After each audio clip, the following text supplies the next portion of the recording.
Welcome to Chillin' 101. We hope this video helps. You start by ensuring you have administrator rights. Without them, you cannot change service state.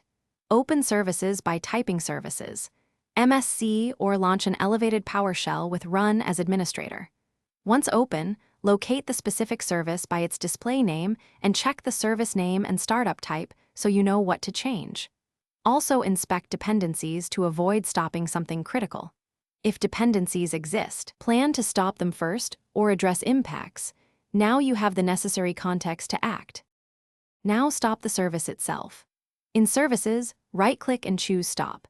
In PowerShell, run Stop Service Name, Service Name. If it does not stop, check status with SC_queryx and identify the PID, then carefully use taskl/PID-PID/F to force termination as a last resort. After stopping, set startup type to manual or disabled to prevent auto-restart, and confirm dependent services remain intact. Make sure to record changes so you can reverse them if needed. Finish by verifying the service shows stopped in Services or using getServiceName, Service Name. Reboot if necessary to ensure the startup type change persists. Once done, test any applications that rely on that service to confirm behavior. If you see errors, open Event Viewer to read service error messages and note event ID.